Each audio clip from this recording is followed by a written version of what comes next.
tremendous concerns about the economy.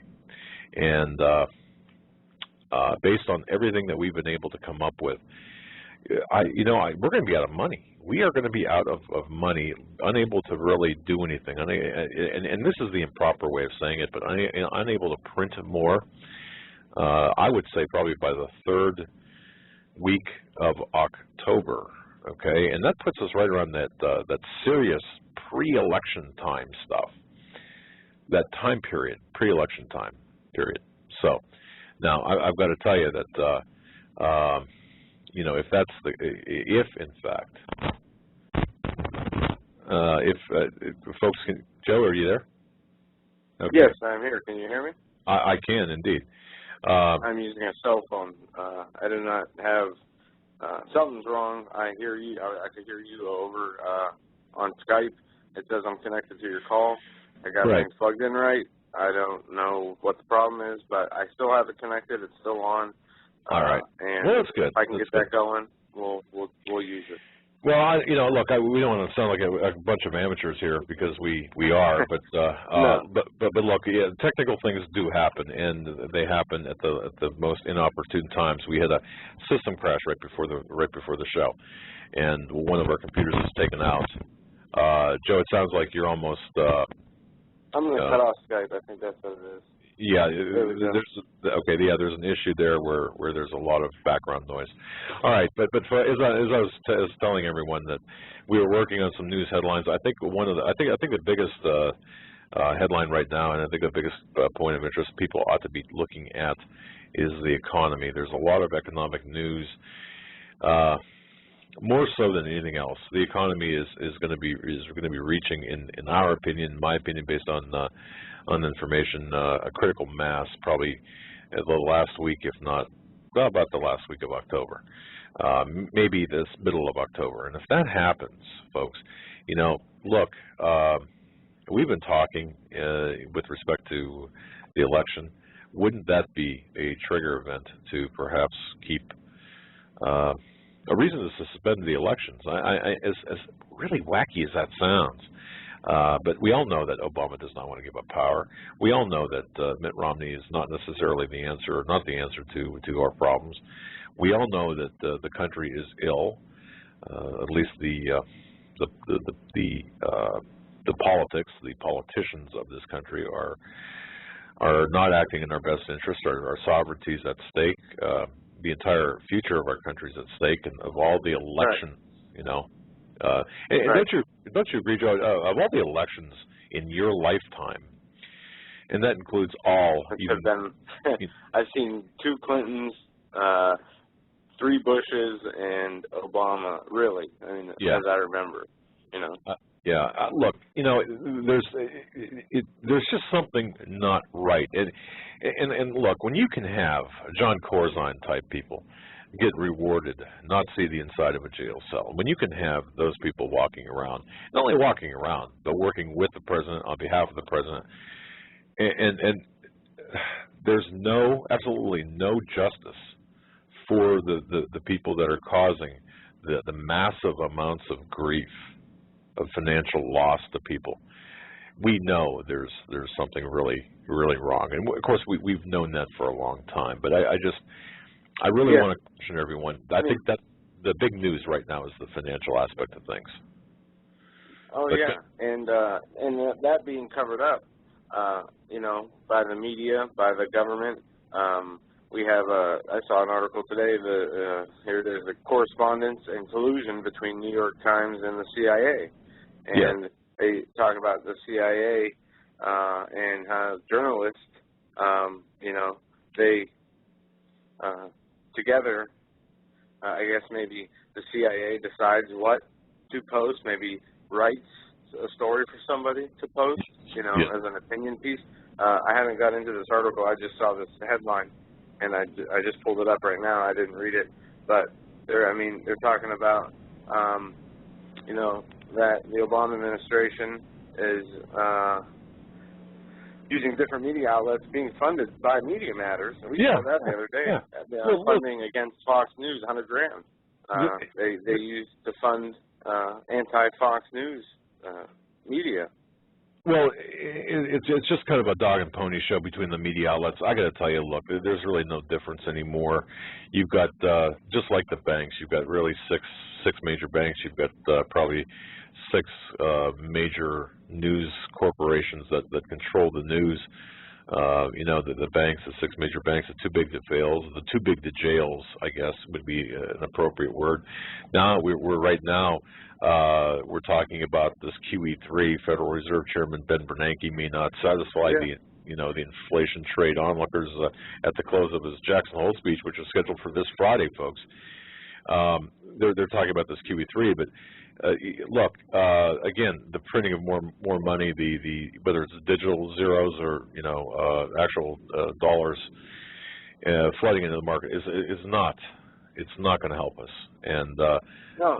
The Federal Reserve, their 99-year charter, I guess, is up at the end of this year. If it's not next year, it's probably this year. There's no talk of what's going to happen, which makes me believe that there will be the replacement by a North American Union type currency or a more consolidated one world currency, as the Council on Foreign Relations, their publications continue to talk of the strengthening yang or yuan, the China currency, and the crash of the euro and the demise of the dollar at the same time. We're seeing that, just like Kissinger said, and we've been talking about, the rise of China, the fall of America and world geopolitical powers, and the dollar is not going to be the world's reserve currency for much longer, by the way things look, and that would really turn us full blown into a third world country. Well, exactly. And we've been hearing, and Joe and folks, I want to tell you something, listeners. We've been hearing from our listeners across the world. I'd like to read, and I'm not a fan of reading anything on the air, but I was quite moved when I got this email today.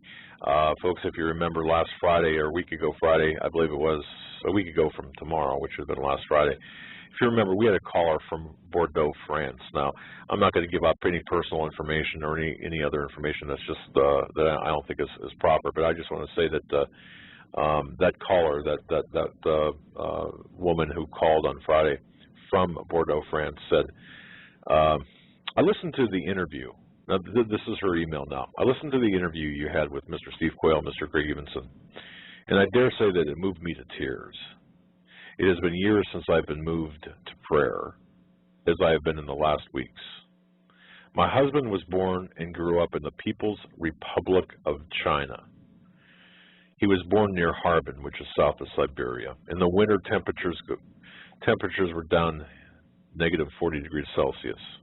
His childhood was filled with no heat in the winter, rationed food that was not enough to make a meal for a family, and hard labor. His own father, who was a doctor, was sent away to forced labor for 10 years for making a public complaint against the government. After 10 years, he returned home, a broken man, physically and mentally. And then she goes on to talk about some personal things, and then I'm going to stop right there. I think that one paragraph says it all. They know communism. They know communism up close and personal. And if you recall, folks, if you recall what she said on our show, Obama is a communist. Yes, right? he is. But I think more so a Satanist and a globalist but using communist tactics to carry out the agenda of destruction of the United States economy, the United States Constitution, and everything else that entails. Yes. Now, I have another... With that, go ahead. Well, I was just going to say, before we bring in our guest, I wanted to give people an update on what I've seen on the Hurricane Isaac, now Tropical Storm Isaac, as it hits the Gulf Coast. There's flooding, 25 inches of rain in parts of Louisiana, the Arkansas River. They're talking about that being flooding. The storm system is slowing down over the land, so the more that happens, the more rain is going to fall in those areas. So we got to keep an eye on those people, pray for those people, and pray. hopefully, Indeed. I saw a story about a dam possibly breaking in Louisiana. There's over 50,000 people that were forced to mandatory evacuations today. So here we go again. And I'm a big believer as well, folks, in God. Look, and you don't have to agree with me, okay? But to me, I'm a very spiritual person. I look at this and I think, well, 7 years. Isn't that interesting? That 7-year time period between Katrina and Isaac, and think about the biblical implications of the hurricane. Name Isaac, and think about what it's doing. And think about. I received an email today from someone in the military, and pointing out a particular news item, and this gentleman and I'm not going to disclose his name, but again, we're talking about somebody in the military saying that, this is very foretelling to the future of our country in the coming months, in his opinion, if this story is true. All the pieces are now set and every nation will be against Israel, including the United States. We go against Israel, our country will fall immediately and will be no more. And of course, that's a reference to Genesis chapter 12, verses 2 and 3. Think about that. And folks, if you've got a Bible handy, if you don't know about Genesis chapter 12, verses 2 and 3, or if you're not familiar with that, go ahead and read them, because it's so important to me. I believe our support of Israel, sure, we've been supporting them since their inception, but they're the only democratic ally that we've got in the Middle East. And they may be, okay, you might not agree because they're Jewish. You might not agree for whatever reason you might not agree. But I think in the Bible, in the Old Testament, I think that there was a covenant made between God and the nation of Israel, and the people, the Jews. And I think we have to look to the Bible for discernment and direction. You might not agree with the politics. I'm not talking politics, folks, so please do not send me any emails about that. I'm talking about God's covenant with the nation, and that's all I'm talking about. So I'm thinking now, because of the Middle East situation, and I'm sorry for dominating, Joe, but this has been on my mind today ever since I got this email from this individual in the military.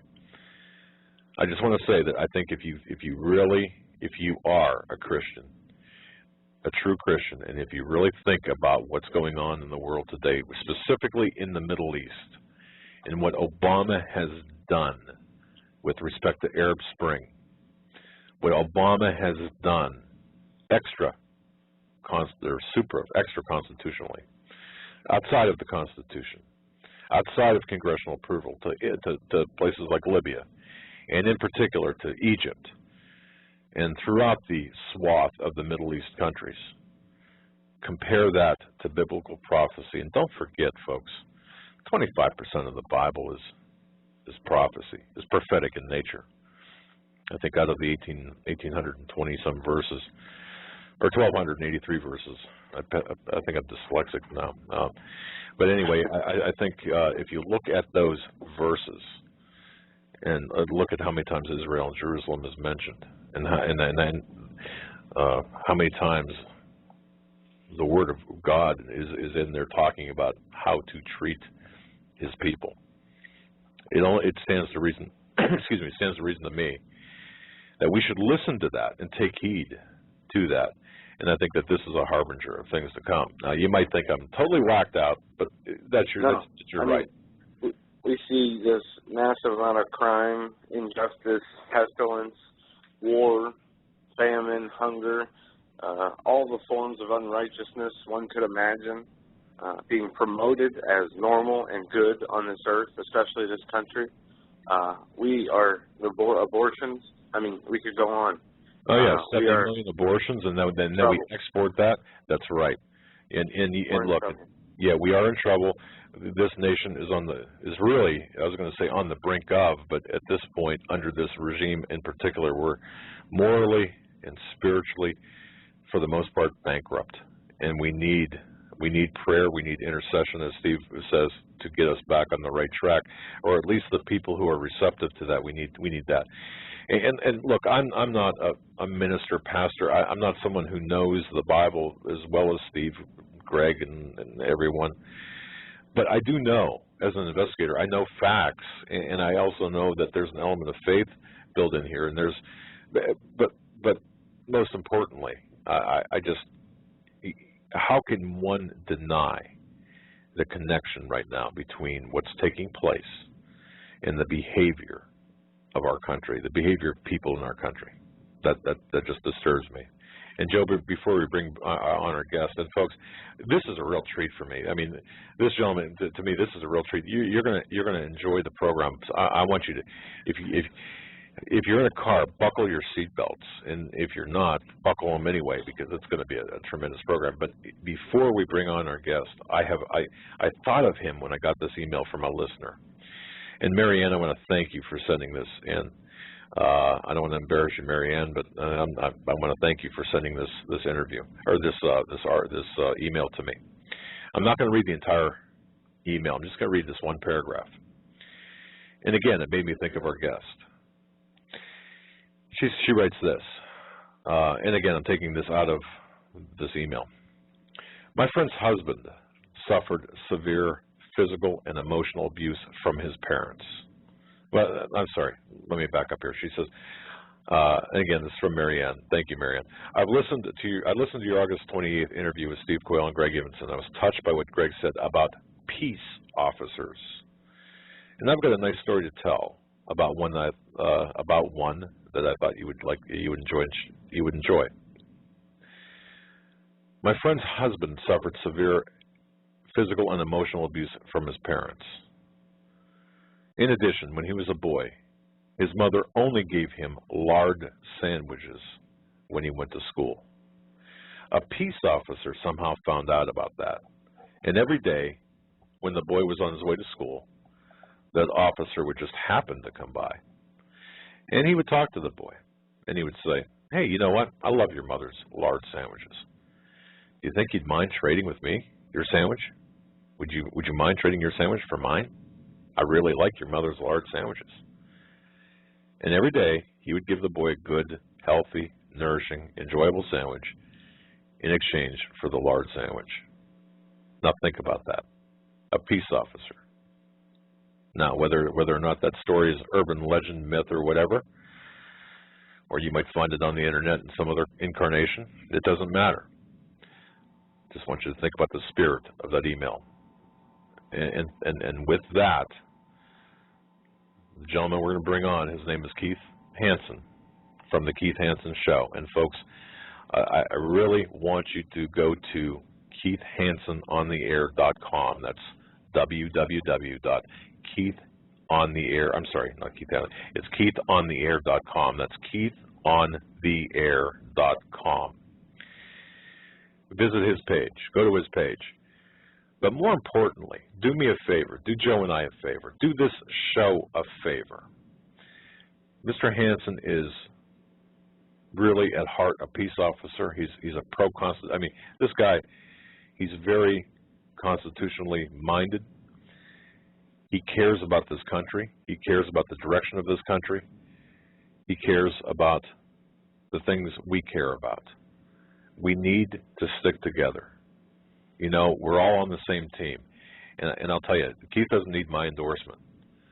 But, you know, there are some people out there who are on the same side, who are fighting the same fight we are every day, day in and day out. And Keith is one of those guys. There are people on the front, on the tip of the spear, trying to educate people. Keith has a show every Saturday out of Naples, Florida. And I would urge everyone to listen to his show. And again, his website is KeithOnTheAir.com. But more importantly, or equally important, when you go to the website, on the upper left-hand corner of KeithOnTheAir.com is a Facebook like. I want you to share, folks. Like his page and share his page with others on in your Facebook, in your social arena. Because I'm going to tell you something. There's not one thing that Keith has posted, or that Keith stands for, that I disagree with, or that Joe disagrees with, I think. Not to speak for him, but I think that's true. This man is a dynamic speaker. He's a business owner. He's got his profession is tactical weapons training. Now he'll explain more about that during the program. But he's a great speaker, a very desired public speaker, and he's here to tell us what we need to hear about the direction of this nation. So, Joe, just help me welcome Keith Hansen. Keith, are you there? I am. Good evening. Good evening, sir. How are you?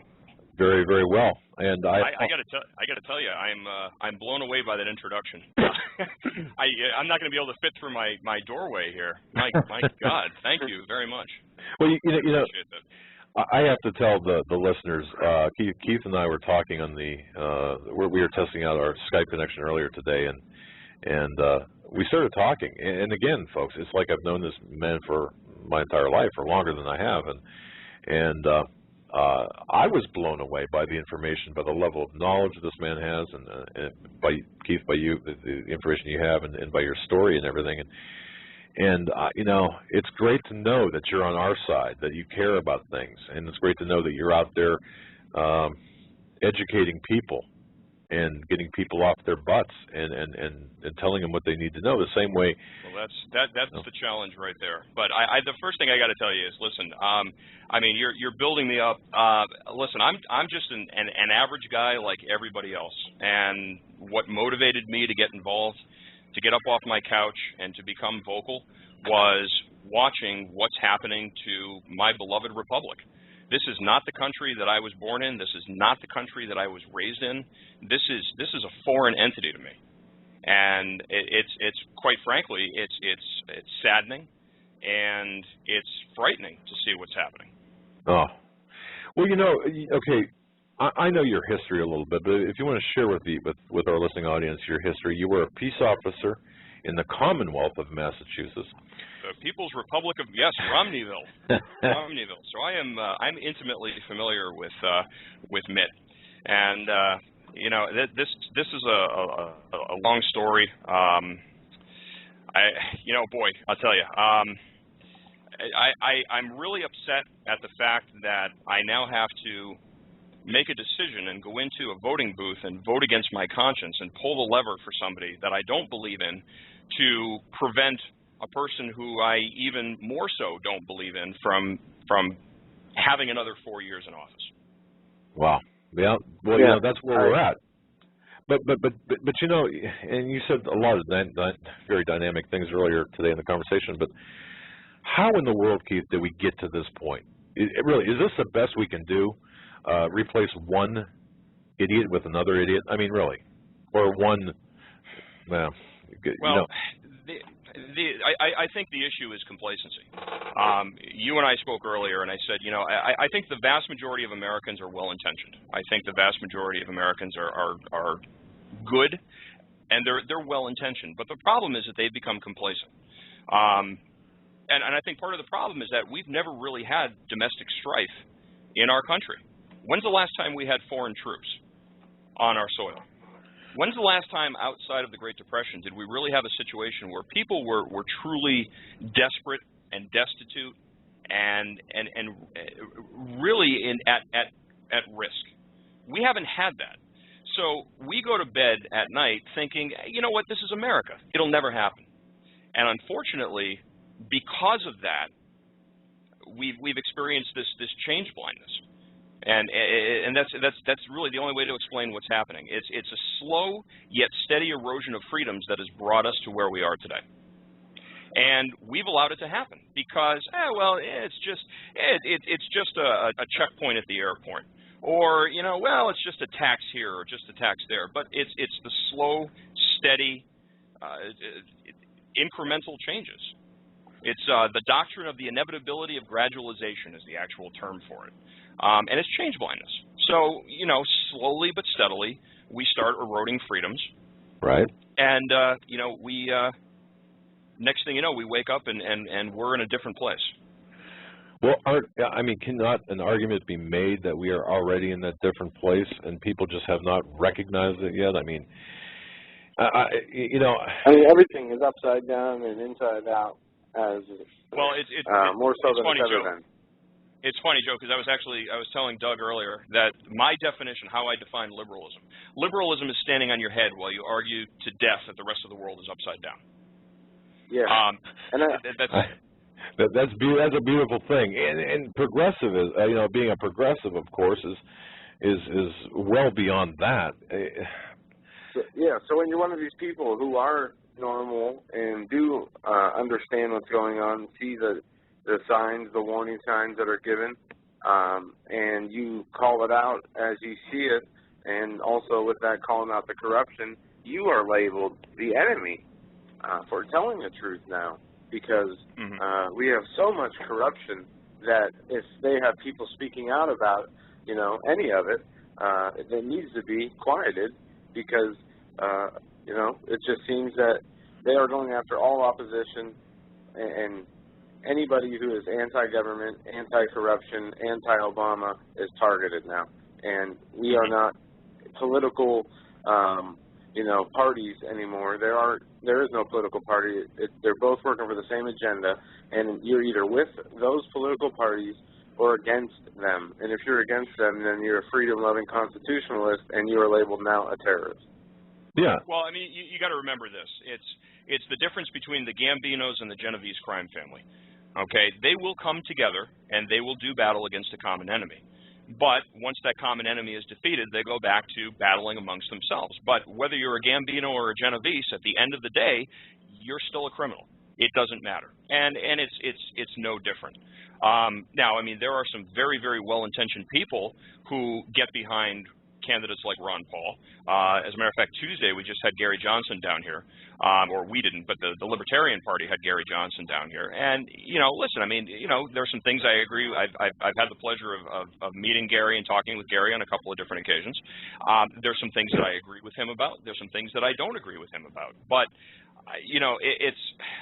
there's this internal debate going on right now about, well, do you vote for Gary Johnson, or do you vote for Ron Paul, or do you vote for Mitt Romney, or what do you do? Yeah. And I mean, here's the thing. The third party system right now is not going to work.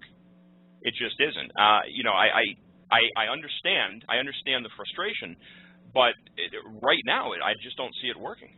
Now truly explain why it wouldn't work. And I know that's a rather academic question to you, or it is rather academic, but seriously, if everyone wrote in, if we had an overwhelming write-in of Ron Paul or Mickey Mouse, whoever it might be, why wouldn't that work? Why couldn't that work? Can you? I mean, well, theoretically, I mean, it's a numbers game. So theoretically, it could work, but you would have to have every well-intentioned libertarian and Republican convinced that these candidates could garner more than 3 or 4% of the popular vote. Well, that's really what it boils down to, and it's unfortunate. Listen, I mean, go ahead. I'm sorry to interrupt you, Keith. I didn't mean to do that. Fine. You can go ahead. No, I was just going to say it's unfortunate. Oh, okay, go ahead. Yeah. Okay, Joe. I'm going to mute. Okay. All right, folks. I used to Joe. Yeah. Okay, Keith. Hang on a second. Joe, listen. You're coming in about a second and a half delay. Okay, so for whatever reason that is, and that is adding to the confusion. So at least I'm on my board here. I'm seeing that. So go ahead, Joe. Make your point or ask your question. No, I was just going to say it's sad to see the third-party candidate this year, Ron Paul, had such strong momentum and probably won Iowa, the Iowa primary, and a few other states, and it was taken away from him. And he was running as a Republican, and he could have got the nomination if it was not for fraud. But I don't put hope in the political candidates. I just wanted to say that he's right about third-party candidates. They take away something from the people usually voting for what's right, it seems. Well, yeah, and Keith, I think you'd agree, or if not, tell me if you agree. I think the intent, the good intent is there for a third-party candidate, but the way the system is set up and designed and implemented right now, there's really no chance in hell for a third-party candidate to really make it. You know, I mean, the closest we came was Ross Perot, I believe, in the recent times. But it's because of that good old boy network that disallows that. Yeah. Well, the commonly held belief is that, you know, Mitt Romney is in the position that he's in right now because the Republican establishment said to him in 2008, listen, we need, you know, after George Bush, we're not going to win. The Republican Party is not going to win. So we need to put the weakest candidate in there, which guarantees a win for Obama. And listen, I mean, McCain, seriously, McCain was the best that the Republicans had. You know, McCain is a joke. All right, McCain is a neutered old man who is classic Stockholm syndrome. I mean, this guy wants to be loved by the enemy, and he is so afraid of confrontation, and that was painfully evident during the debates. You know, and I mean, I think it was a women's group that went in and said to him, you know, is this going to be the debate where you take Obama to task, and I think this is going to be the one, he says, and then what happens? You know, I mean, he stands up there like a neutered lapdog and lets Obama walk all over. Yeah. But I do firmly believe that the establishment Republicans said, listen, let McCain have his moment in the sun because he's not going to win, okay? And Obama's going to go in there, and then you'll be the guy in 2012. And you know, it amazes me how many people. First of all, with all the 9/12 groups and the Tea Party groups and all of these wonderful grassroots groups that rose out of nothing to espouse, you know, patriotism and American exceptionalism and all the flag waving and everything that was going on, and it was a beautiful thing to see this newly revived sense of patriotism. And when you look at the original Republican candidates, which of the candidates were the ones that actually kept, or which candidate kept the Tea Party and the 9/12 groups at bay? And it was Romney. You know, out of all of them, Romney was the one that wanted nothing to do with any of these people, and now he's the one that's pandering to them. So I just find it unbelievable, and this is the issue that I have with a lot of well-intentioned Republicans.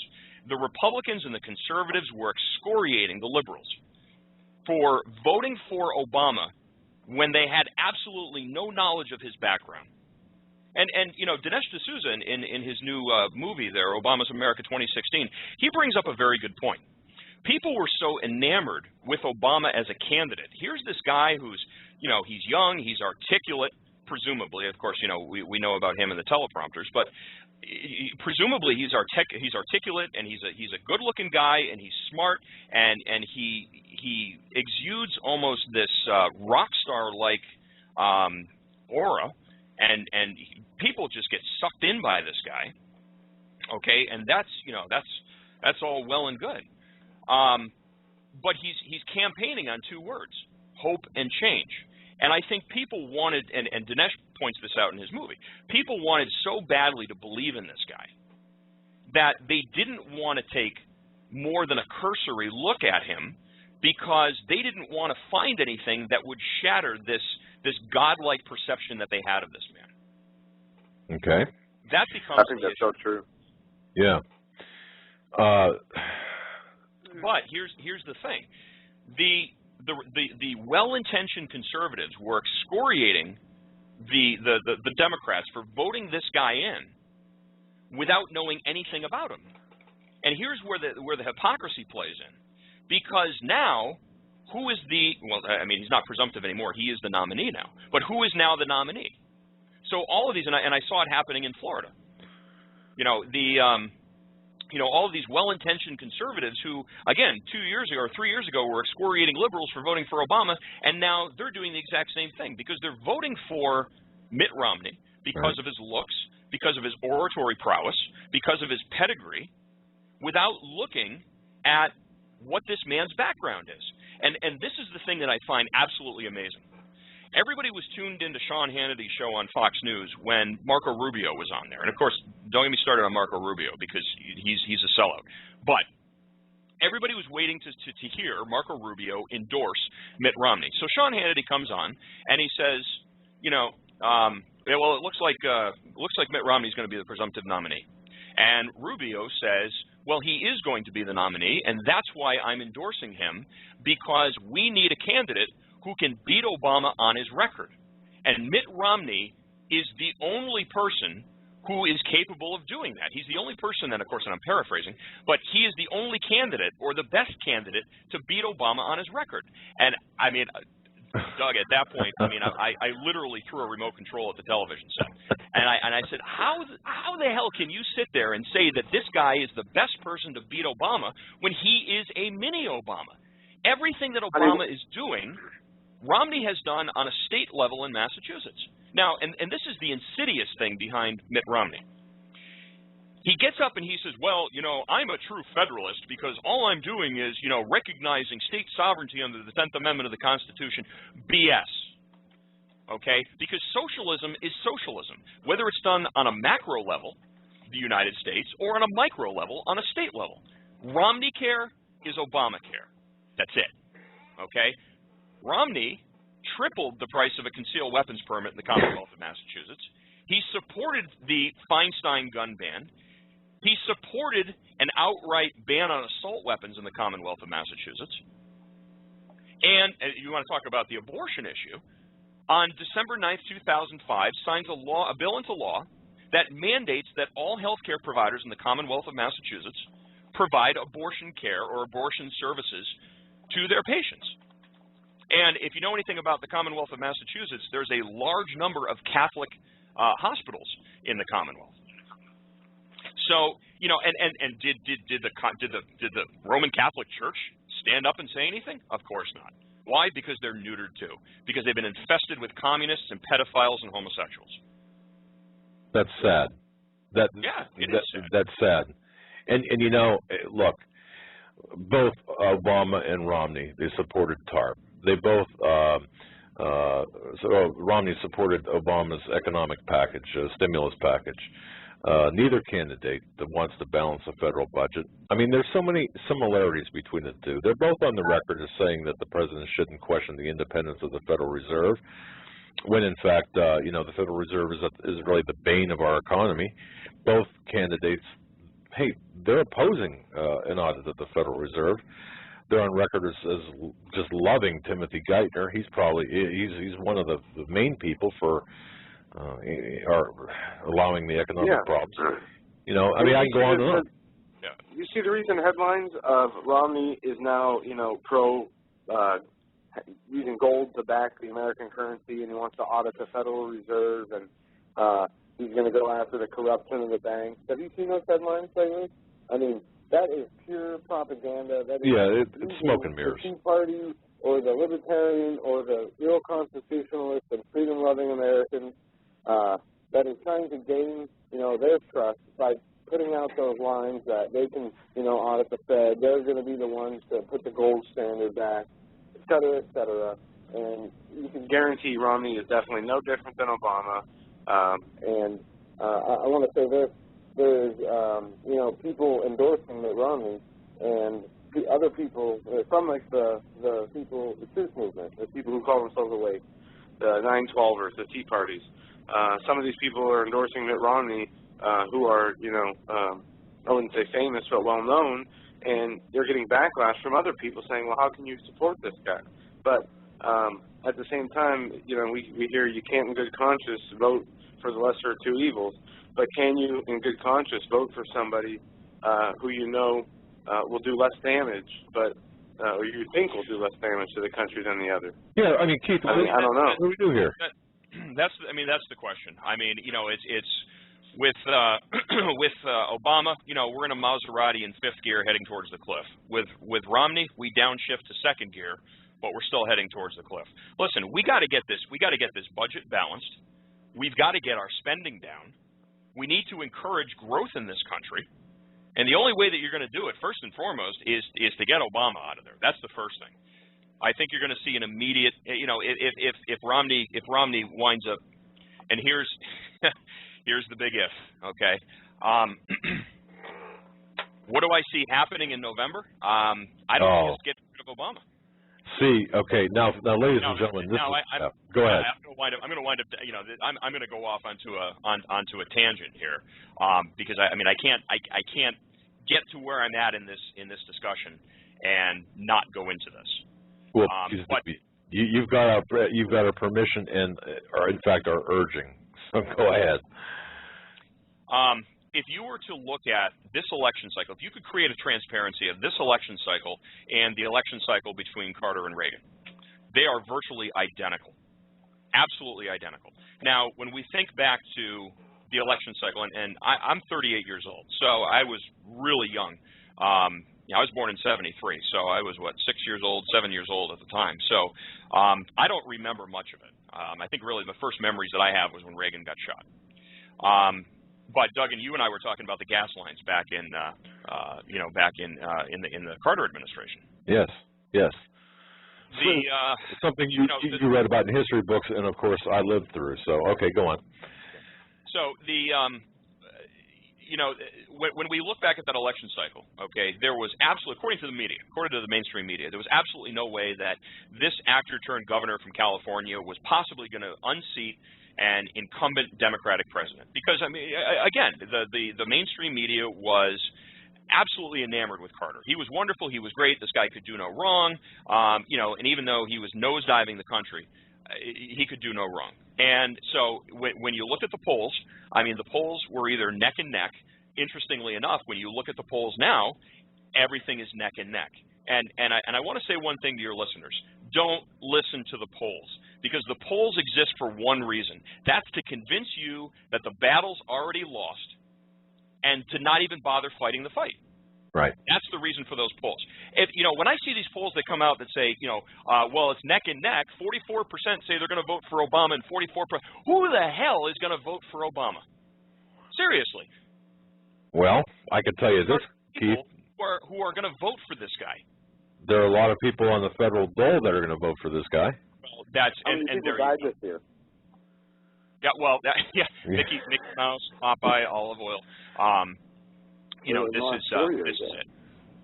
But the point is that if you look at that election cycle and you look at this election cycle, they're identical. Okay. Now the mainstream media would have you believe that getting up off your couch and actually going to vote for anybody other than Obama is just a waste of time because he's a shoo-in. Right. Okay. And I think he realizes that, and I think it's hysterical that Jimmy Carter is an advisor on Obama's re-election campaign. What the hell are you doing, Jimmy? Teaching Obama how to lose? Well, you got that down, Pat. Okay. So I think Obama's smart enough to realize that history repeats itself. Correct. Okay. So we look at this and we say there is absolutely not a shot in God's green earth that Obama's going to get reelected. He realizes it. Everybody else realizes it. That's why the significant likelihood of a false flag event or some type of, as Rahm Emanuel puts it, manufactured crisis, opportunistic occurrence to justify the implementation of martial law and suspend the elections is a very, very real possibility right now.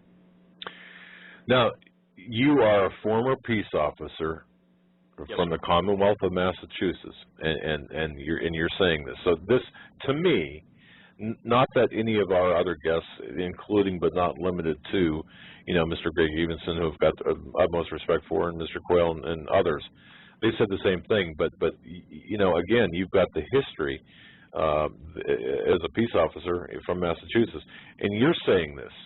This is not fringe. This is someone.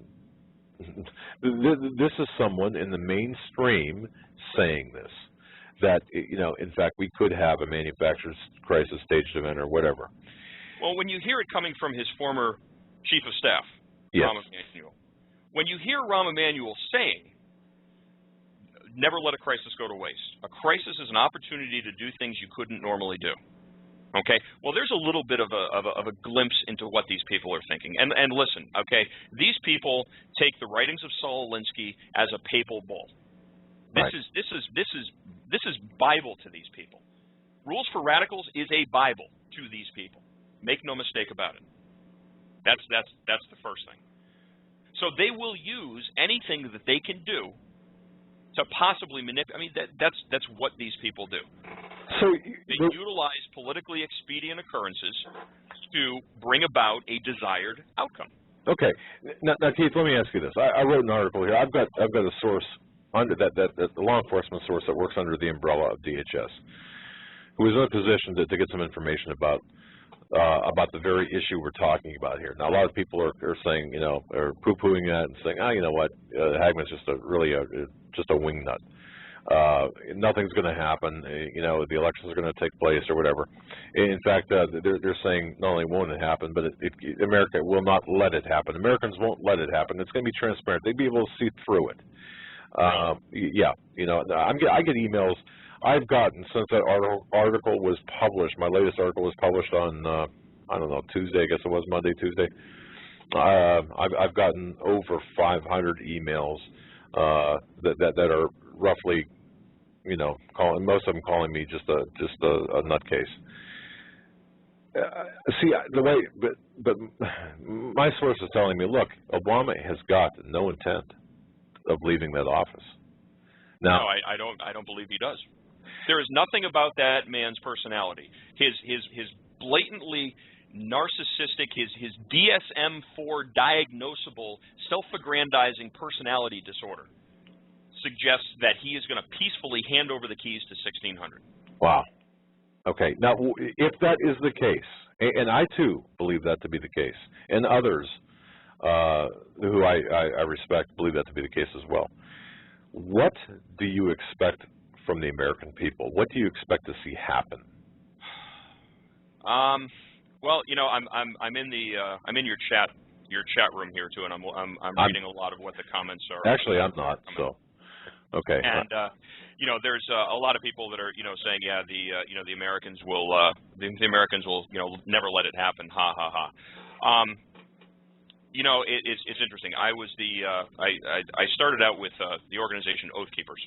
I started out as the Southwest Florida Regional Director for Oath Keepers, was moved up to State Chapter Vice President, and then upon the resignation of the Florida State Chapter President, I became the acting Florida State Chapter President for Oath Keepers. Okay. One of the things that brought about the inception of the founding of Oath Keepers was the occurrences 7 years ago during Hurricane Katrina. During Hurricane Katrina, we saw an unconstitutional gun grab. I got to ask you this: who loves their guns more than Southerners? Now, of course, I'm a Yankee. I mean, I'm from I shouldn't say the word Yankee because I'm from Boston Red Sox territory. But I'm from New England. So, I look at this, and of course, we always think of the Southerners as the good old boy redneck, gun loving, all that stuff. So, I mean, who loves their guns more than Southerners? True. I can't think of anybody. How many of those good old boys from Louisiana do you think said they can have my gun when they pry it from my cold dead hands? I'm fairly certain most of them did at some point.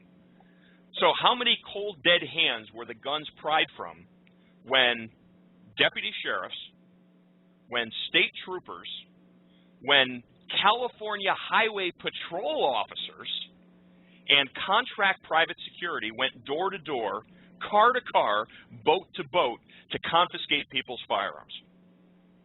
Not a single one. How many shots were fired in resistance at an unconstitutional gun grab by these people who said, you know what, I love my guns and you can have them when you pry them from my cold dead hands? Not a single one. Wow. So, you're right. And they use the situation to justify it. Well, wait. And this is the issue with this, okay? Everybody talks a good game when they're not facing death, imprisonment, whatever the case may be. Right. Okay. So what you're saying, what I'm hearing you say, Keith, is the fact that,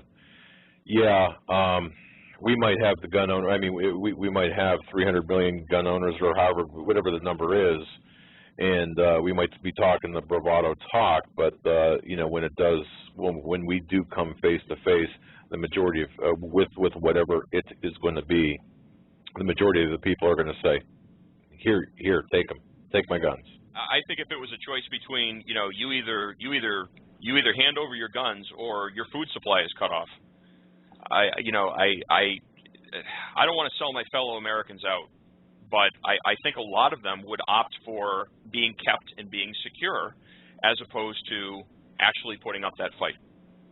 Wow. And listen, I'm not, in no way, shape, or form am I advocating violence. I would never advocate violence. Violence is not the answer.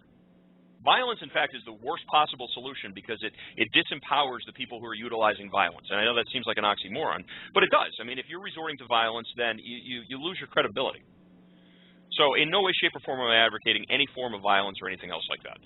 And I'm sure the Southern Poverty Law Center and Mark Potok and the rest of those bleeding heart liberals, Mark Potok, if you're listening, go plug in your Prius and come back. But somebody's going to say, oh, this guy's advocating violence and militias and all that stuff. No, absolutely not. I'm not. I believe in the rule of law. I like America. I love America because of the rule of law that we have. And I love it when I argue with a liberal because the first thing I ask them is, what's our system of government? And 99.9% of the time they tell me, oh, we're a democracy. Well, guess what, Skippy? We're not a democracy. And at that point, if you answer that question, I'm not even going to bother debating you at that point because that's like trying to argue English with somebody who's illiterate. If you can't answer a basic first-grade civics class, a question that would be put in, put to a first-grade first-grade student in civics class, all right. I'm not going to sit here and have an intelligent discussion with you. I will educate you, but I'm not going to debate an issue with you on that. The reason we are a constitutional republic is because we have the rule of law. Democracy is mob rule. It's been said. Democracy is two wolves and a sheep trying to decide what to have for dinner, and a constitutional republic is two wolves and a well-armed sheep. It protects the citizen. It protects the individuals through the rule of law, and that's what makes this country great. But Keith, when you're backed into a corner, though, and I don't advocate violence either because I do believe, and you're right, resorting to violence does diminish your credibility to the extent that when you've got still an option or options, violence should be your last. But when forced at some point, whether it be at the point of a gun or at or whatever, when you're backed into a corner, at some point you're going to have to make a decision, I believe. God help us when people, or God help us when the first person makes that decision, because I just have this sick feeling in my stomach that when there has to be a first person to fire that first shot. But when I think that first shot is fired, it's going to be not only heard around the world, but it's going to start just this firestorm. Happening in America here. That will be the end. I mean, to me, either it's going, and I mean, from a biblical point of view, I know how it ends, but from a realistic point of view here in America. God help us all when that happens, because I do believe blood will run thick and deep in the streets. None of the outcomes are promising. No, they're not. But Keith, I mean, if pushed into a corner, the last thing anyone wants to do. Well, look, from your experience as a peace officer and with your experience with the Oath Keepers, how many? What's the level of cooperation from the police or from the sheriff's departments or from even the National Guard in stripping Americans away, their guns away from them? How many people are going to turn on their citizens, do you think? Well, that's the question. How many people understand, how many people really have taken a good hard look at the oath that they take? There's an initiative within Oath Keepers to, and I have to say I am not an officer or an organizer or anything else with Oath Keepers anymore. I stepped away from the organization just for my own personal reasons. I still believe in what they're doing, but just in terms of organization, it was a decision that I had to make for my own personal reasons. I absolutely support the mission. And it's, people say, what is, and I'm sure most of your listeners know what Oath Keepers is about, but my standard explanation is that, especially when I would do a public speaking engagement about Oath Keepers, I would start off by saying, exactly what Mark Potok says. Let me tell you what they say about us. okay, they say that we are the most dangerous right-wing extremist group in the history of right-wing extremist groups. That would usually get a standing ovation at that point. And I say, let me tell you what we're not. We are not a militia. We are not a PAC. Okay, we are an educational organization that seeks to reach, teach, and inspire currently serving and retired military and law enforcement about the oath that they took to the Constitution and their duty to uphold it. That's it. So when you look at people like Mark Potok from the Southern Poverty Law Center, not to single him out, but when you look at people like Mark Potok, only a communist, only a truly, at the very essence of their being, a truly satanic person would actually take issue with a military or military personnel or law enforcement officers actually being asked to uphold the oath that they took. Mm. Well, excuse me, that's very true. I mean, satanic does describe it pretty well, and communist, obviously, as well. Yeah, look, I can't disagree with you on that, and thank you very much for letting us know what really what the true definition of oath keepers is. Keith, we're up against the top of the hour break. We'll hold that thought. We're going to be right back. Ladies and gentlemen, you're listening to the Hagmann and Hagmann Report. Today is a live broadcast. It is the 30th day of August 2012. I'm Doug Hagmann, and with me at times is Joe Hagmann, my co-host. I want to thank you very much for hanging with us. Our very special guest tonight is Keith Hansen. Folks, do me a favor during the break. Do me a favor, all of you, please. Go to keithontheair.com. That's keithontheair.com. Bookmark that site, and while you're there, click on the Facebook link. Like his Facebook, because that does a couple of things. That tells people really what side you're on. That brings, and of course that does help all of us out, because we need to stick together in these times. We really do. I got to tell you, man, these are some scary times, and we are in the midst of a fundamental change in this country. And if we don't get it right this time, we might not have a chance for the next time. Stay with us. We're going to be right back after these short messages. Hi folks, Doug Hagmann here. You might know me as the co-host from the Hagmann and Hagmann Report, or as a frequent guest on Coast to Coast AM with George Norrie. If you're like me, you're tired and confused over today's headlines. You just don't know where to turn for accurate, concise information about really what's going on, what's truly going on in today's society. If you don't know where to turn for accurate, well-researched, and properly vetted news, I've got a suggestion. In fact, it's a requirement. Bookmark Canada Free Press. That's CanadaFreePress.com on the internet.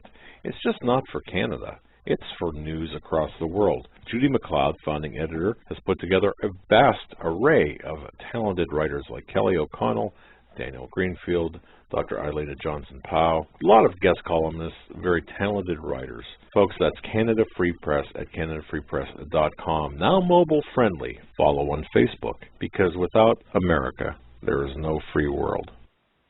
Survival of the fittest. In any and all situations, survival is your #1 priority. That requires being tough and thinking smart. And the folks at Freeze Dry Guy are going to help you do just that. They have the long-range patrol ration entrees, what they call the Brick Pack. When you're in survival mode, it is absolutely the best item for your survival pack or bug-out bag. You can go farther, faster, and carry more food with the LRP cold weather ration entrees. Not only do these long-lasting, durable entrees help sustain you or your family through the harshest environment or situation, they are by far the most delicious of their kind. No contest. With a variety of tasty entrees, you can't beat the LRP Brick Packs. Let Freeze Dry Guy help you in your survival situations. Go to freezedryguy.com. That's freezedryguy.com, or call 866-404-3663. That's 866-404-FOOD.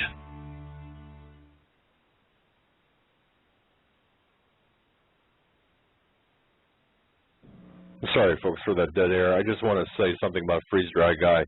Folks, if you haven't done so already, go to Freeze Dry Guy.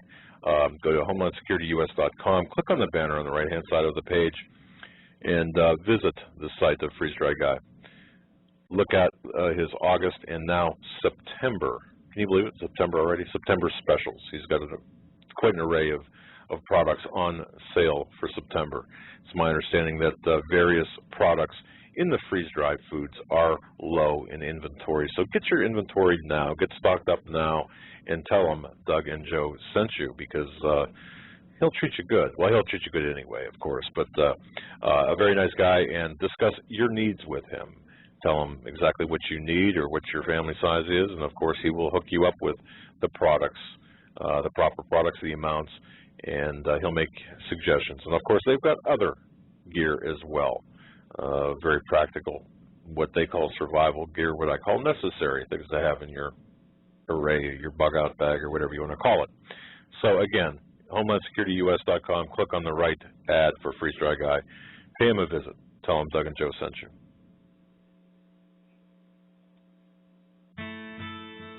You better wake up fast and listen to this, America. The Obama campaign has launched attack squads disguised as truth teams dedicated to intimidating and silencing all political dissent carried over the internet that criticizes the Marxist Obama. Truth squads specifically focused on covering up Obama's endless trail of lies, corruption, and subversion, and using the Gestapo power of our own government to police and censor the internet and shut down websites that dare to carry the real truth about Obama's Marxist coup. Remember the names of these Gestapo-style agencies that work right there in your neighborhood: KeepingHisWord.com, KeepingGOPHonest.com, and AttackWatch.com. KGB, SS, and Gestapo-style police-state gangster organizations that work to silence the important voices of patriot dissent, some of which have already been shut down by Obama's orders. Adolf Hitler would have been proud. We're the 21st century Tea Party patriots.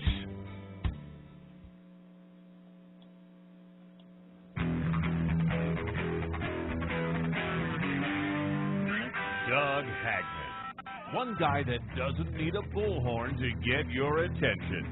You want answers? I want the truth! You can't handle the truth!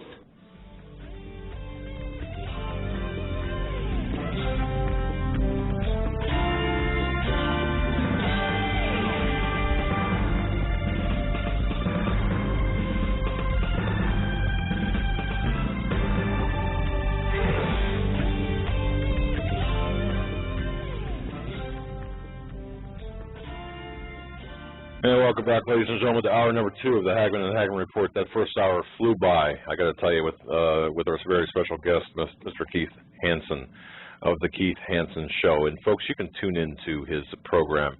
It's every Saturday for an hour. And I'll tell you what an hour. He utilizes every minute of that hour. And it was such a great pleasure to be a guest on his show. Talk about a knowledgeable individual and a true patriot. That's the Keith Hansen Show. But visit his website, Keith on the Air. That's KeithOnTheAir.com. And again, folks, please do me this favor. Bring him into your circle of virtual friends on the internet. Like his Facebook page, because we need to get the word out. All of us need to stick together. Talk show hosts need to put their egos at the door, check their egos at the door. There's no room for egos anymore. We're in really a dramatically terrible emergency phase in this country, and we need to, all of us, we need to work together to get the word out, to spread the word about what's taking place, educate other people, help them along, be their friends, and save our country. I'm pleading with you to do that. And in order to do that, of course, we can use the social networking. Let's use it. Let's use it the best way we know how, and that's by befriending people like Keith Hansen. Of course, our network as well, HomelandSecurityUS.com. Everybody, and let's get together. Let's stay together. And let's be a formidable force against the satanic forces that we're facing. With that, I want to welcome Keith back. Keith, are you with us? I am, yes, thank you. Okay, good. Joe, are you there, or are you still under the pillow? Yes, I am. Okay. No, I am here. I just want to let you know I'm outside. I'm using my cell phone, and I'm keeping it muted when I'm not talking. So I will be commenting here and there, but I got to kind of hang back because of these audio problems, which will be just for today. And I apologize to everybody, and I thank you, Keith, and all the listeners for having patience. I really appreciate it.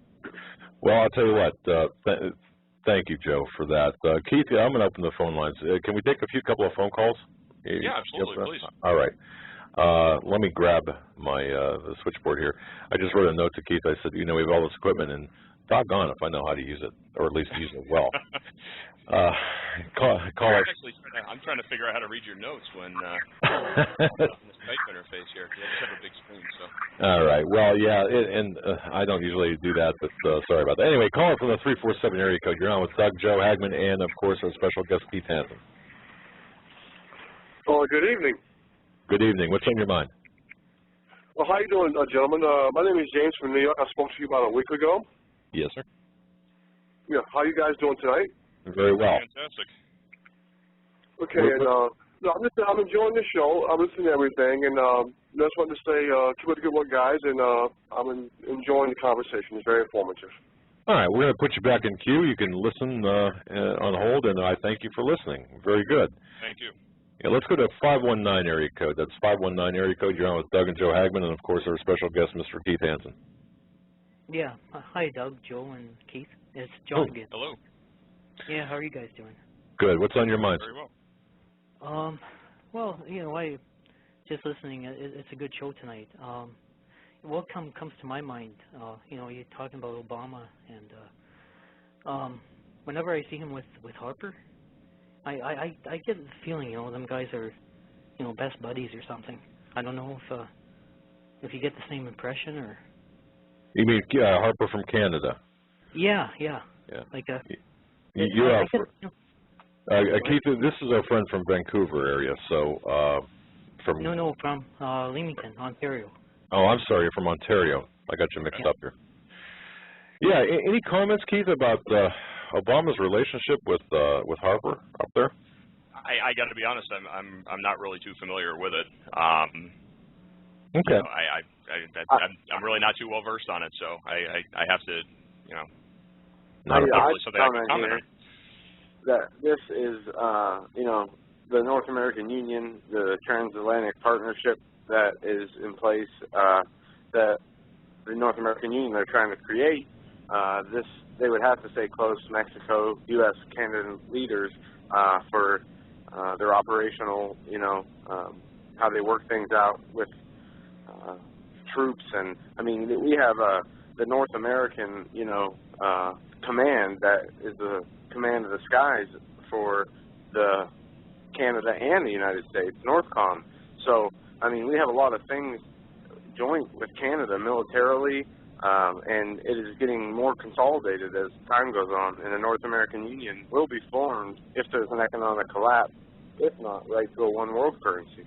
Right, and Joe, you're fading out again. But I got to tell you, Dr. Jerome Corsi talked about you know, the North American Union, and caller too. I think perhaps you might be alluding to that. I don't want to put words in your mouth, but it seems to be pretty palsy with both Canada and Mexico in terms of both trade and even the military aspect of things. Wouldn't you agree? Yeah. Okay. Yeah, I do. Yeah, the other thing too, and I, you know, I'm sure you guys aren't too aware of it. I don't know, but you know, from the 90s till now, I've seen you know, OPP, the Ontario Provincial Police. Right. It seems like every little town, it seems like they're taking over. You know, like they're getting rid of their own police in little towns, and the OPPs are moving in. And heck, a few years ago, I thought martial law was moving in, but you know. Yeah, I understand. I understand that. Caller, I'm gonna cut you loose here. We do have an audio problem with you as well. I got some red lights blinking off of your number, so I'm gonna put you back in queue. Keith, let me ask you a question. Being a peace officer, you see urban training by the military in the the paramilitarization of the police department. What do you make of that? You know, that's a really interesting question, and that was one of the big issues. I don't want to say issues, but one of the big discussions within the executive structure of the Oath Keepers was whether or not that was something that was either appropriate or something that should be frowned upon. You know, listen. I mean, as a law enforcement firearms instructor, I'm teaching law enforcement officers, I'm teaching security officers, contract security officers, to be able to combat threats and to win, to survive those encounters. And on one hand, I can look at it and say it's necessary, because the criminals today are becoming far more sophisticated. They're losing their respect for law enforcement, so they're not afraid to shoot at police, to kill police officers, or to kill any other type of law enforcement. Do I think you need to have a 6 or 8 member special response team kicking the door in of a house to serve a warrant? Well, not necessarily. I think there's other ways to do that. There is a term within law enforcement called situational dominance, where you overwhelm a suspect with such force or with an awesome show of force that you basically just catch them by surprise and they lose their will to fight. Oh my God, look at what I'm facing! All these people dressed in black with submachine guns. I'm not going to put up a fight. So by going into a situation with an overwhelming show of force and establishing situational dominance, you head off a lot of potential problems early on. I can understand the concept behind that, but I don't know. I mean, that's a conversation that, you could do a 2-hour show on just by itself, because there's a lot of pros and there's a lot of cons. I think a lot of times civilians, and this is where, again, some of your listeners may disagree with me on this, but a lot of times civilians are looking at the job of law enforcement and saying, well, maybe that's not right, or maybe this isn't right, or maybe they should do it a different way. And the bottom line is, unless you've had the opportunity to walk in the shoes of a police officer or of a sheriff's deputy or of a state trooper or of any other role in law enforcement, you really don't have a true understanding or respect for the dangers that these guys face every single day. And I think we have to give them the benefit of the doubt. These people are, they're out there, they're trying to make a difference. Is this all of them? Of course not. Are there bad cops? Of course. Are there corrupt cops? Of course. Are there law enforcement officers and, CLEOs, chief law enforcement officers, that abuse their power? Absolutely. Nothing is perfect. But I think as a whole, I think a lot of the law enforcement officers are, and a lot of the law enforcement agencies are trying to equip themselves with not only the tools but also the tactics necessary to protect their officers. Well, and I think though, Keith, you can understand there's a fear there by the average, by the people that are paying attention, that we could have a situation where they will turn that, and we see, of course, look, we see the MIAC report. We see all these reports about turning patriots into terrorists by definition, and we're afraid.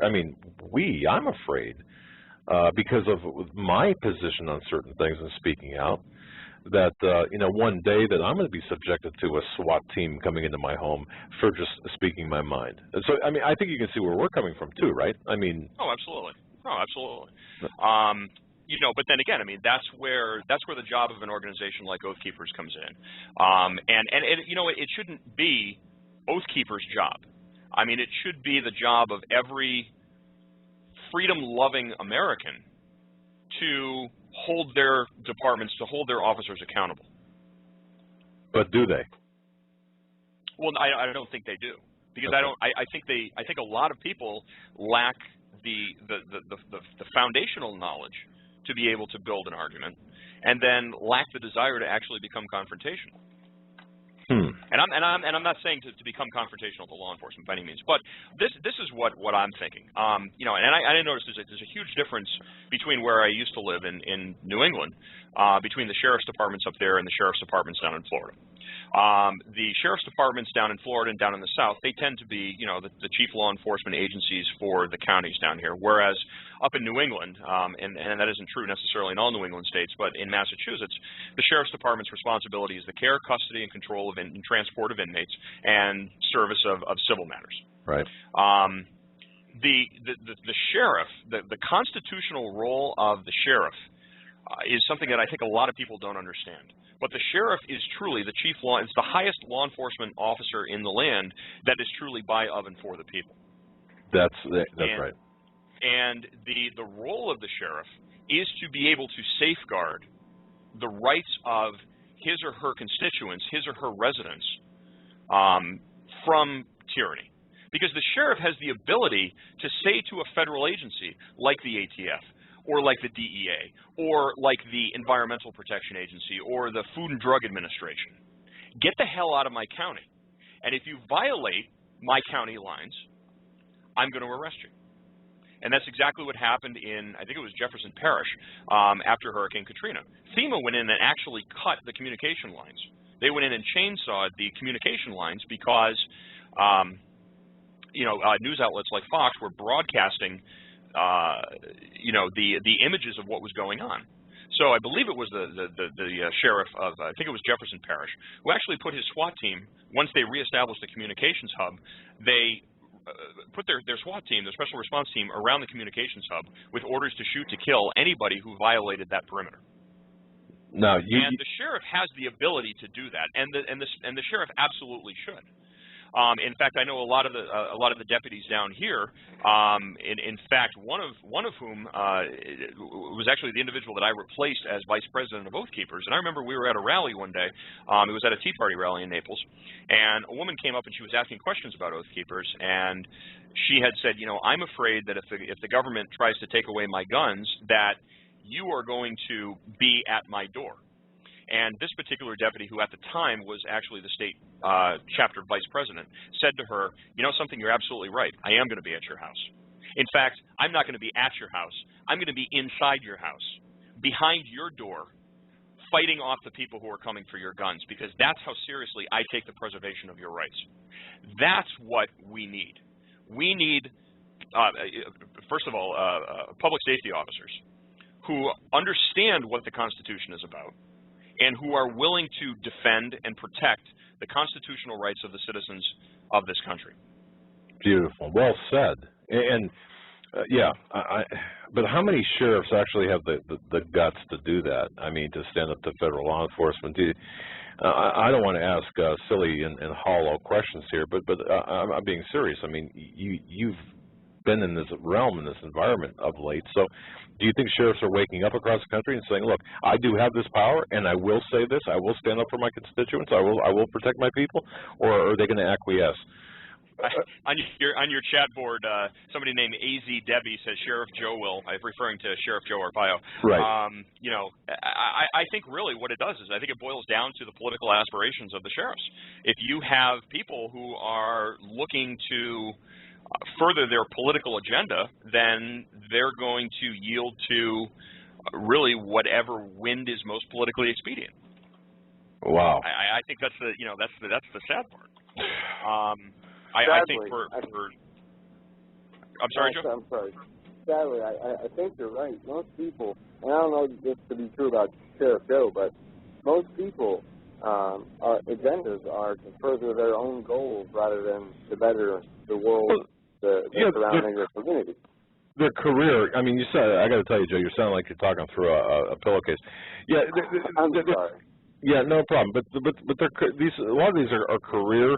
I mean, they're more worried about their the political aspirations than they are the people and the oath they swore to uphold. So I understand that.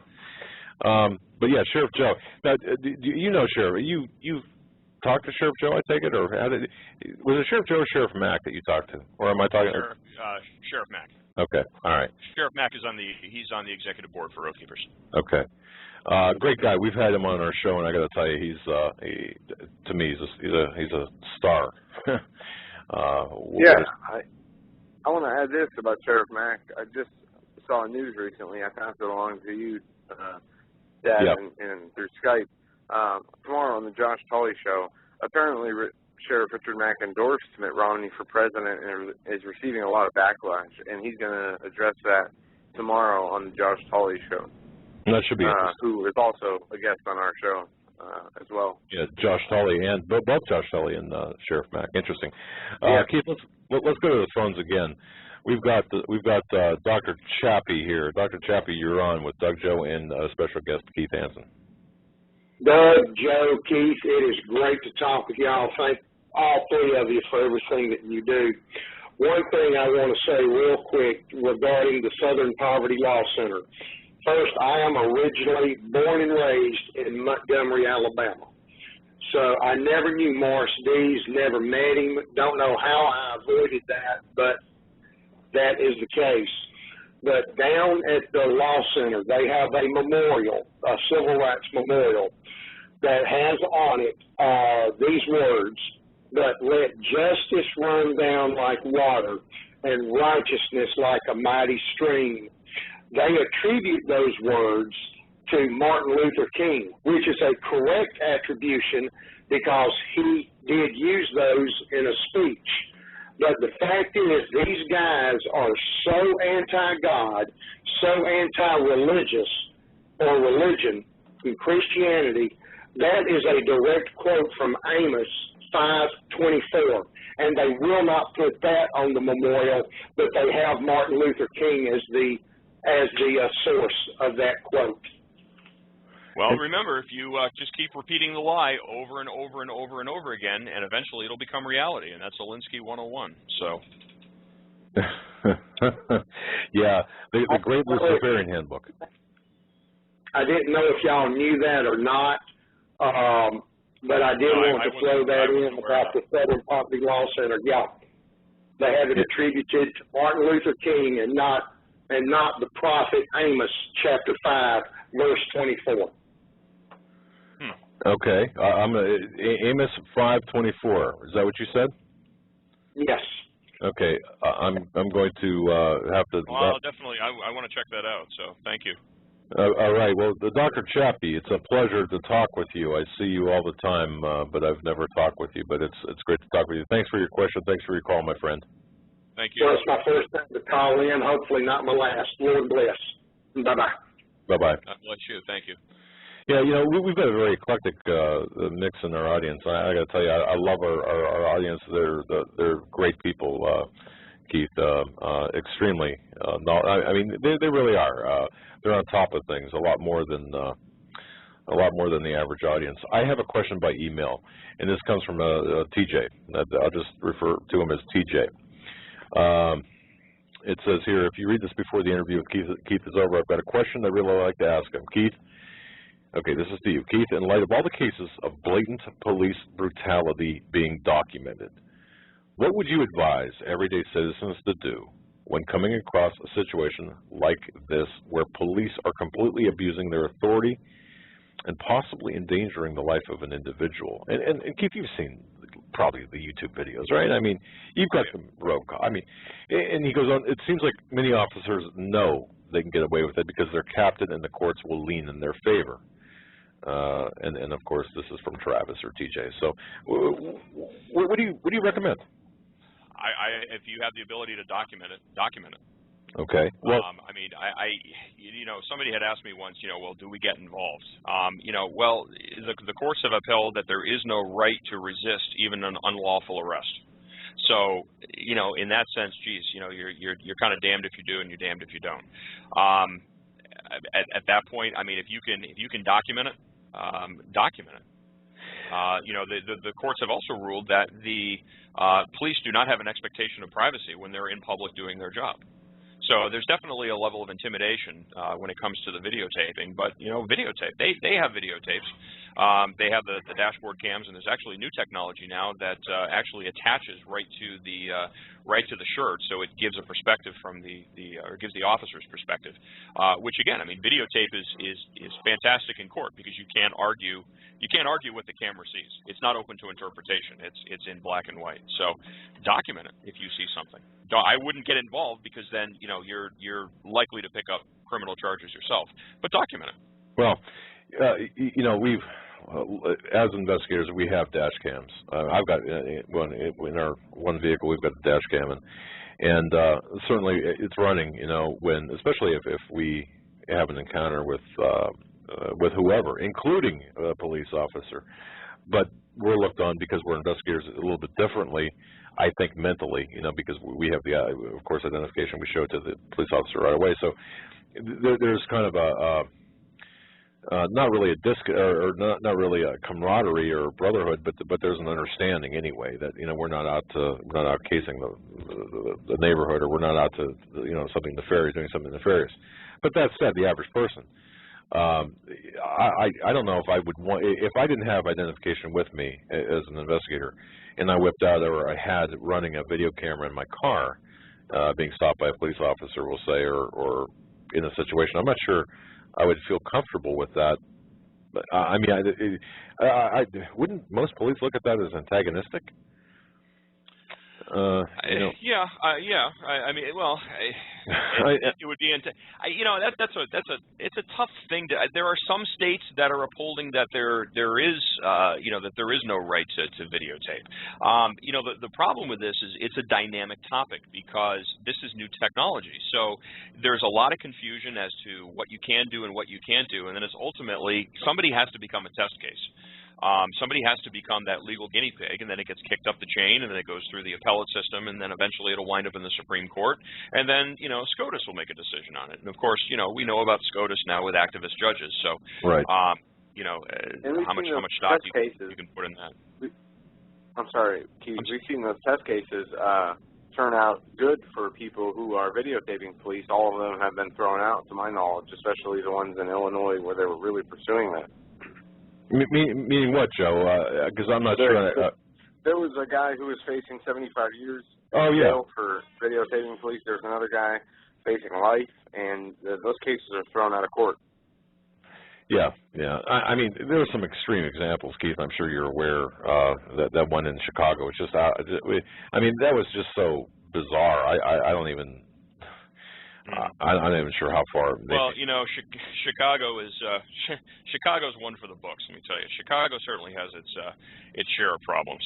Well, I'll tell you what, Keith, hang on a second. We're going to take one more call, and then I want to ask you. Earlier in the day, we were talking, of course, and I think I might have touched a hot button or two of yours, but I want to get your take on a couple of things before the end of the show. So we're going to take one more call on the hold here. And then we're going to come back to that. But caller 731 area code. You're on with Doug, Joe, and Keith Hansen. Doug, Joe, and Keith. Hey, this is Lucy from Tennessee.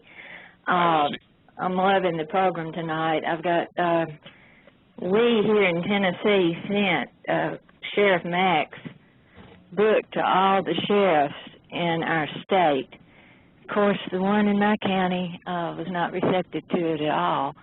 But I'm wanting, I have a question. I'm here with a, let's just say the policemen come and say, turn over, if you have any guns or whatever, turn them over. Okay, what do I do as an individual in a house with dogs and a lot of grandchildren? What am I going to do? Well, I mean, first of all, why are they at your door to take your guns? Do they know? Well, I don't know. What guns you have? Do they know what guns you have? If somebody came to my house and said, hand over your gun, I'm not saying that I have a gun. I'm just saying, if they come, do I not answer the door? Do I not? I mean, if they call down martial law and go to strip everybody anything that might be considered a weapon, what do we do? Well, the first thing that I would do is, and I'll tell you, there's I'm very active in the South Florida with the emergency preparedness groups down here. One of the first things that I would do is I would make sure that I have a group of like-minded people that in the event that something like that were to happen, I can be with. Because if martial law were declared, the last thing that I want to do is be home alone by myself. I want to be around a group of like-minded people because there's power in numbers. Wow. Yeah. And that's such simple but good advice. And I'll tell you exactly what we've done is we have a series of triggers that if these things happen, we meet at a predetermined location with our bug-out bags, with our food, with our medical supplies, with our firearms, with our ammunition, and we go into a holding pattern. Because the last thing that I want to do when they come door to door is to be at my house by myself. Now, Keith, how did you develop that? Okay, you're talking about a group of like-minded people. And you don't have to give any particulars about the size of the group or whatever. But how did you develop that? Because I think it's so important that we have a game plan here. We talk about the problems. We talk all day long about the problems, but no one really talks about.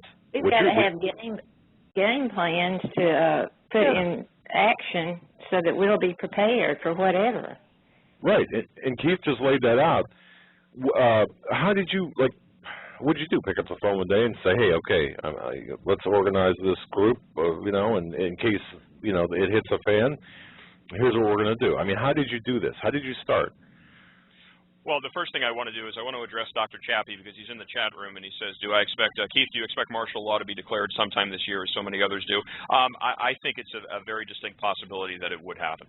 I do think that there is a significant likelihood that it would happen in an attempt to suspend the elections and to, for all intents and purposes, declare an imperial presidency, or to put Obama into an imperial presidency. And remember, that's what happened with Castro. There were supposed to be elections, you know, and the elections never happened, and that's why Cuba's been stuck with Castro as long as they have.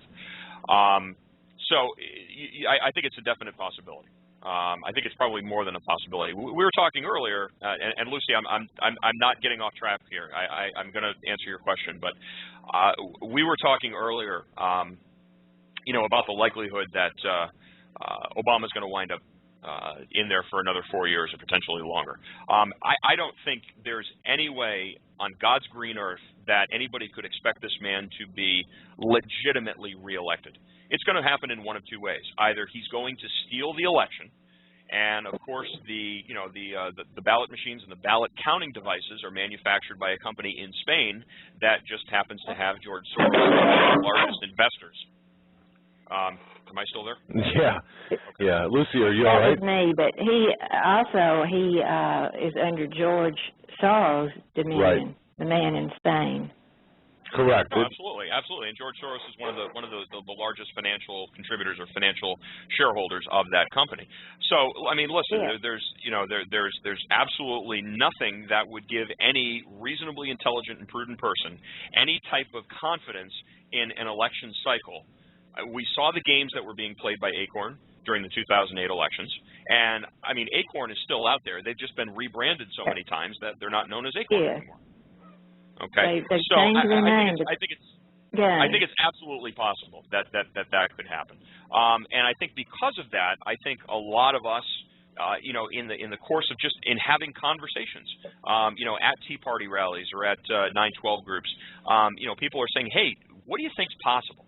Well, I think this is possible. Really, me too. Well, what would you do in this situation? Well, what would you do in that situation? Well, I'd want to have a group of people that we could, well, why don't we form this group?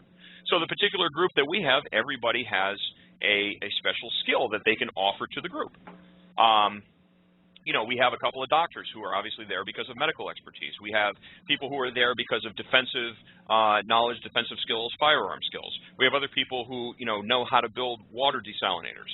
We have other people who are really good with gardening. So, you know, it becomes a little miniature community of people who are like-minded and who say, hey, listen, at the very least, if something were to happen. Now, again, for us, we're in South Florida, so we're in a very hurricane-prone area. So it doesn't have to necessarily be, you know, an economic crisis or a political crisis. It could be we get nailed by a Category 5 and we're off the grid for a month.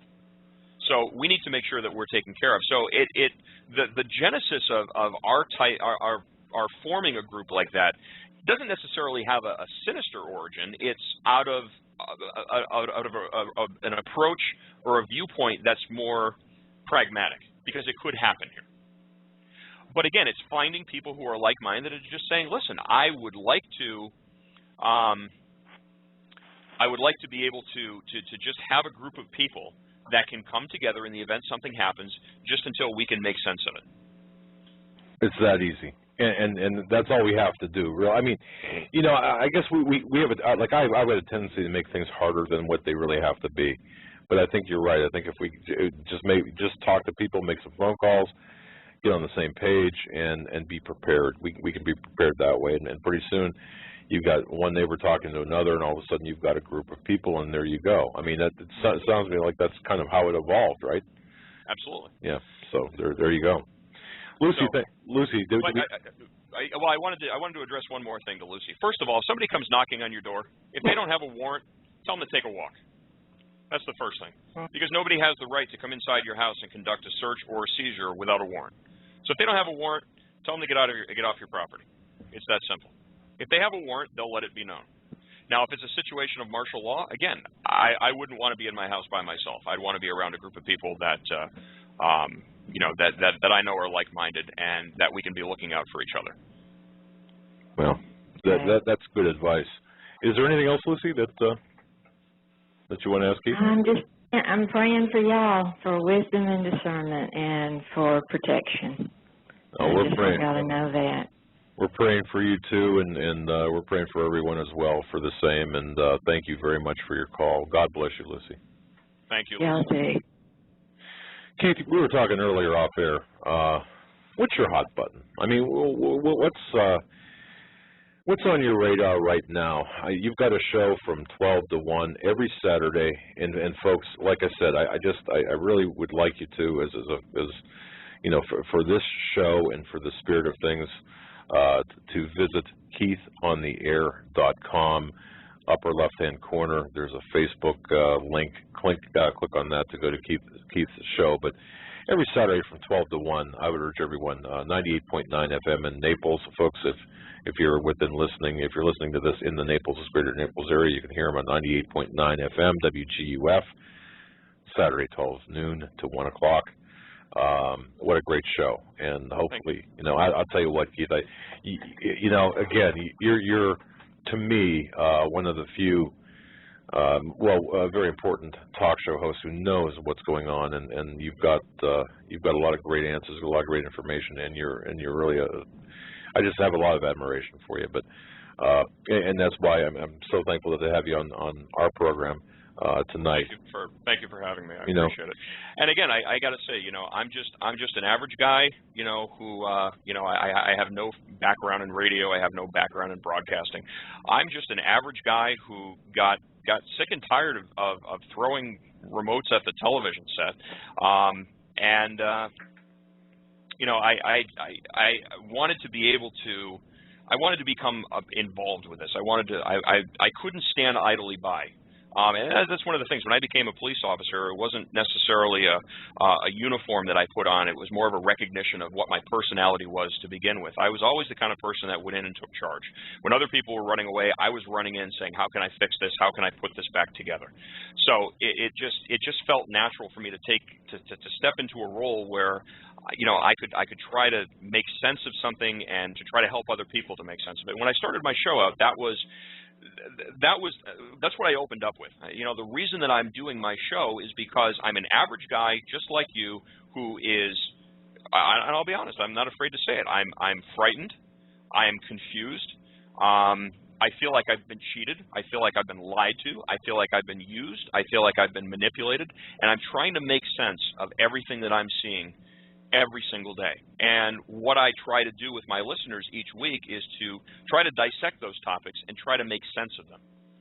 If we can wrap our heads around it and we can look at something and we can understand, or we can look at it with a you know, with an understanding of the context with which to make sense of it, it makes it a little bit easier. And that's the point. You know, you asked me what my hot button topic is. I'll tell you, one of the biggest things that I have an issue with are people that think that they know their rights. You know, when I was a cop, I used to hear people say this: I know my rights. I know my rights. And you know, it's my right to do this, or it's a free country, it's my right to do that. And one of the questions that I would always ask somebody, and it was just amazing to watch the heads explode. Okay, let's say that is your right. And I'm not going to tell you what my next question was, because I want to ask you a question. What's the difference between freedom and liberty? Wow. I don't know if you've ever been asked that question before, but what is the difference between freedom and liberty? When we say the Pledge of Allegiance, we do not say with freedom and justice for all. We say liberty and justice for all. What's the difference between freedom and liberty? Because that right there, the answer to that question is the explanation of why we're in the situation that we're in right now. Well, you know, I got to admit ignorance on this. You know, really, what is the difference between freedom and liberty? Liberty is. I wanted to take a guess. Okay, go ahead. Up or nothing. I just want to guess, but I'm guessing that liberties are what are granted to us under the Constitution, under the law, and we have the freedom to carry those out. So. Okay, well, in order to have freedom, you need to be given liberties. One correction on that. Okay, freedom or liberty was not granted to us by the Constitution. God gave us liberty. The Constitution recognizes the God-given rights and says government will not interfere with the rights that God has given you. That's the first thing.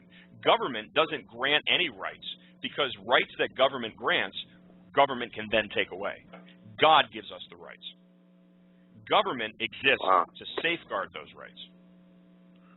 Now, the difference between freedom and liberty is this. I'm sitting at my office right now, and I'm looking at a Glock 19. I am free right now. I have the freedom to pick this gun up and walk over to the window. I'm sitting in my office right now so I can see cars in my parking lot. I'm free to take this gun and start shooting at the cars in the parking lot. Nothing is stopping me. Why don't I do that? I don't do that because I recognize that that freedom comes with a responsibility, and that's the difference. Liberty is the responsible exercise of freedom. Interesting. The responsible exercise. The responsible exercise of freedom. So when somebody says to you, hey, that's my right, okay, let's presume that you're correct in your assumption that X is your right. What is the responsibility that goes along with that? And I swear to you, Doug, you'll watch their head explode. Well, you had me twisting in the wind a little bit, but yeah, wow, very well said. But you know, a lot of times though, and I think this is where we're at, Keith. I think that the government has overstepped their authority so much. I mean, look at the TSA, for crying out loud. And we haven't talked about this before, but Keith, I got to ask you, what's your take on the TSA? To be honest with you, I see the TSA becoming Obama's civilian police force. I see them deputizing TSA. Okay, I do too. In fact, okay, yeah, I had some information earlier in the week where they were talking about federalizing. Can you imagine? Can you imagine this motley crew of human flotsam and jetsam having the ability to, first of all, be armed, and second of all, have the ability to deprive you of your constitutional rights? These people can't even spell TSA, and you would even consider empowering these people? Oh my God! You know, that's it right there. You want to know what the trigger point would be? That would be it. Oh, I love it. I love it. Yeah, you know, have you flown, by the way? Like, have you been subjected to any of the body searches or the nuke scans? Yeah, I was just at the airport at 4:30 this morning, dropping somebody off. So and I watched them go through this we call them the microwave. So they went through the microwave oven. But yeah, absolutely. You know, but again, what's happened there? You know, it's easy for people to say, well, you know what, it's okay because we need to safeguard. How many terrorists has TSA stopped? How many terrorist activities has TSA? How many terrorists have TSA caught? Zero. Zero. They'll let people with burqas walk through, and I'll tell you something. You want to watch something? You want to see something disgusting? Go up to Boston. Go up to Logan Airport. This is where the 9/11 hijackers flew out of. Everybody running around in TSA. Actually, a lot of the restaurants, the Sbarros and the restaurants that are beyond the TSA checkpoints, they're all Muslims. They're all wearing burqas. Wow. If anybody flies up to Boston, pay particular attention to that because you'll notice most of them are females. They're all wearing burqas. Okay. Okay. Yeah, these people, no, we're not gonna check these people.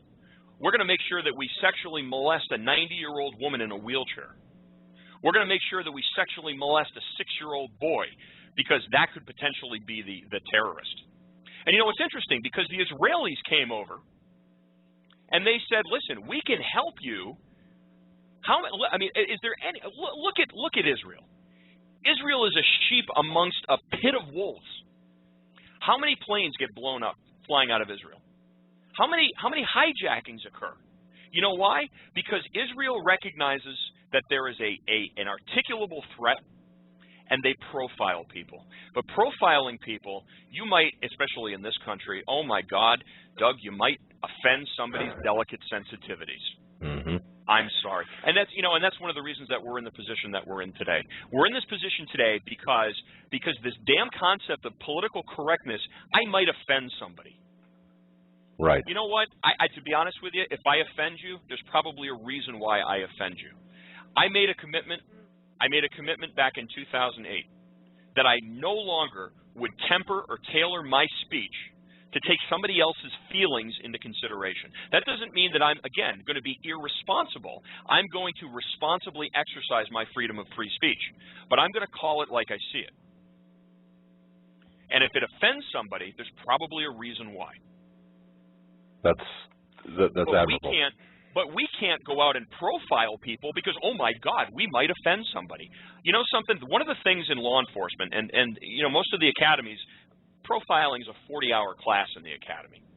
If it looks like a duck and it sounds like a duck, it's probably a duck. There you have it. So it's that simple. Yeah. Now, the Israelis were willing to come over and say, listen, we can teach you how to profile people. We can teach you how to profile behaviors. We can teach you how to recognize people that are demonstrating threat displays because we have this down to a science. And what did Logan Airport say? Oh, no, we can't do that. We can't do that. So what did they end up with? They ended up with, well, the exact opposite of I mean, it's more than security theater.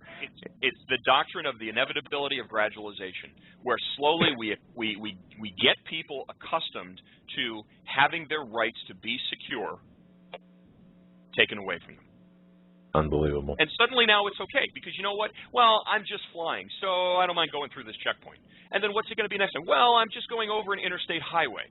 So, you know, now I'm going to, you know, there are TSA checkpoints now that are showing up on highways across the country and at rest stops across the country. That's right. These bike units that are out there. So, you know, and this isn't tinfoil helmet brigade, you know, crazy right-wing conspiracy theory rhetoric. This is actually happening. What do we do? What do we do, Keith? See, here's the thing, and I always say this. One person going through an airport who says, no, you're not going to grope me and I'm not going to get nuked. They get hassled and ultimately arrested or put in that glass box or whatever you want to call it. 2 or 3 do it. You know, there's a fuss put up. Maybe the media shows up. But if everyone who went to that airport says, you know what, you're not going to nuke me, and you're not going to grope me, then what are they going to do? They're going to back down like they did during the Thanksgiving of 2010, I believe it was. I mean, shouldn't we, every one of us, quit making excuses and stand up for ourselves and for our rights? Absolutely, but that would mean an inconvenience to you and what you have come to know as your standard of living. And most people don't want to do that. You know what? I'll sacrifice my dignity and my rights for the sake of security. And you know, and this is the thing, and this is one of the reasons why, again, we've gotten to the situation that we're in today. Because I don't care if I'm indebted to the government as long as I look good doing it, as long as I'm able to maintain my quality of life or my perceived quality of life. Okay. Well, okay. So, you know, I don't know. I mean, you know, somebody just asked in the chat room, what's the line in the sand? Yeah, I was going to ask you that. Yeah, I just saw it.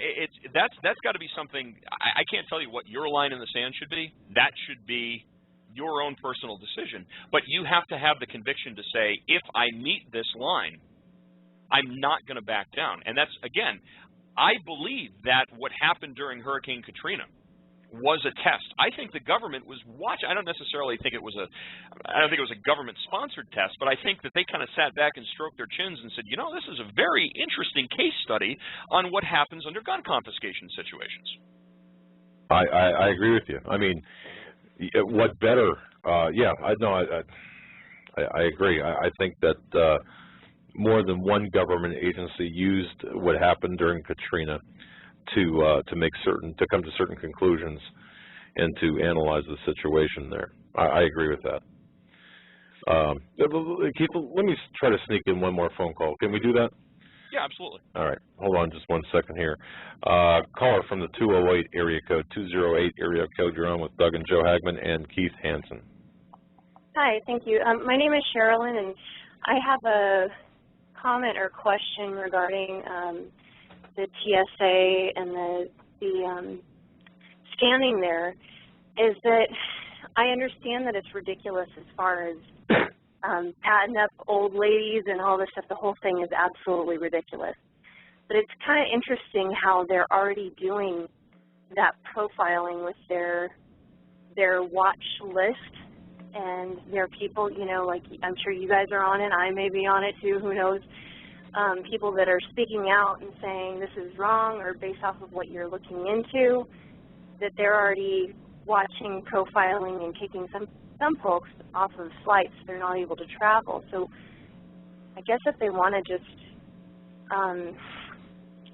I think they just want to make it hell for people, and it is our rights that are being violated, but that whole profiling thing is already happening.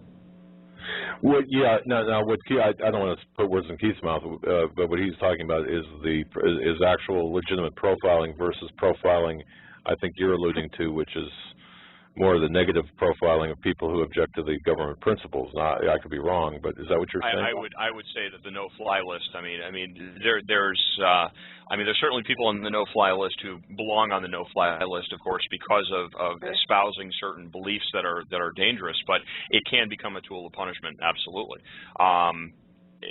You know, I think if you actually took the Israeli approach to profiling and you recognize if you can sit down and you can have a 5-minute conversation with somebody, and if you know what to look for, if you understand the neurolinguistics and the neuromechanics of deception, you can tell when somebody's lying to you. And there's a term in law enforcement, it's just an acronym, JDLR, and it translates to just don't look right. When I teach defensive classes to civilians and also to law enforcement, one of the things that we're teaching is that the majority of people, you know, when I talk to people who have become victims of crime, they'll say, you know, I knew something wasn't right, but I couldn't tell what was wrong. You know, if you can kind of understand that. There was something that was wrong, but I couldn't tell what wasn't right about the situation because you're lacking the context to understand those warning signs. But people behave according to scripts. People, when they're out and about in social activities or social events, I mean, anywhere where they're supposed to be, if somebody jumps out at you and you say, gee, there's something strange about that person, odds are it's because they're behaving outside of what a normal script should dictate they're doing.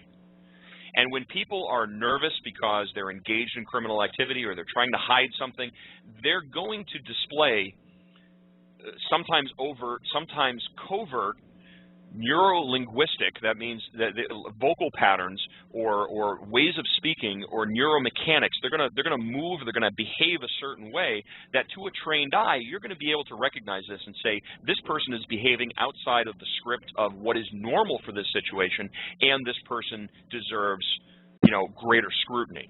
This doesn't mean that because I'm flying one way, because my grandfather died, so now I have to catch a flight within 12 hours of receiving notification, and so suddenly now because I'm flying within, you know, I bought my ticket within 12 hours of my flight and I'm flying on a one-way flight because I don't know how long it's going to take me to arrange funeral arrangements and so on and so forth, that suddenly now, oh, I've got to be a terrorist and, you know, I have to be groped at a TSA lane. So, you know, this is an issue.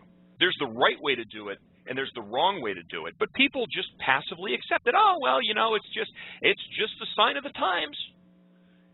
And it's this passive acceptance of the steady erosion of our rights as free people in this country. We're allowing this to happen. Well, absolutely. It's clear that it's cleverly designed, you know, when they stand there and they have gloves on their hands to look at your ID and you ask them why, and it's for your protection. You know, it just doesn't make sense, all the different things that they're doing. It's not, I don't think it's designed for efficiency. It's designed for taking away our liberties and our freedoms. Yeah, conditioning, Keith, would you agree? I mean, you know, we see them at the airports now, we're seeing them at the roadsides. Pretty soon we're going to be seeing them at malls, stadiums, and so on. I mean, this process of conditioning. Absolutely. And I saw when we driving downtown too. I'm sorry? Sorry, I said I saw, I live in the kind of in the Spokane area, and I'm just driving down the street, Homeland Security. There they are. They're already on the street. Mm-hmm. You know? Yeah. I think it's definitely conditioning. There's no question about it. You know, I mean, listen, it's the bottom line is, you know, people you need, because I'm just looking at the clock, Doug. Yeah. I know you're coming up to the top of the hour here. you know, listen, the totality of the circumstances of everything that's going on is absolutely amazing. This administration under Obama, Janet Napolitano, we have a steady erosion of our rights.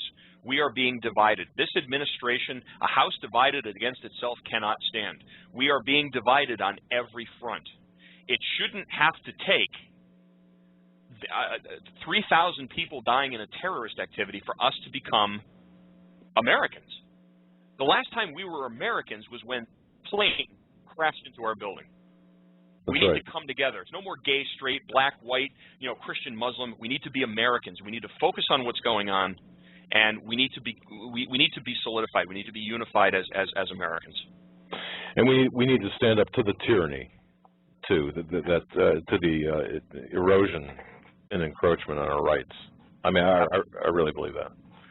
And you, sir, are at the tip of the spear in doing that. And we are at the top, or at the end of the show already. I can't believe 2 hours went by so quickly. Mr. Hanson, I want to thank you so much for being a part of our show tonight. Thank you. And hopefully you don't regret appearing on with us. But I got to tell you, you're a good friend, a good ally. And folks, I want to just urge everyone to go to Keith Hanson. That is KeithOnTheAir.com. As soon as the show's over, KeithOnTheAir.com. Click on the Facebook, like, and get them in your inner circle. God bless you. Good night, everyone.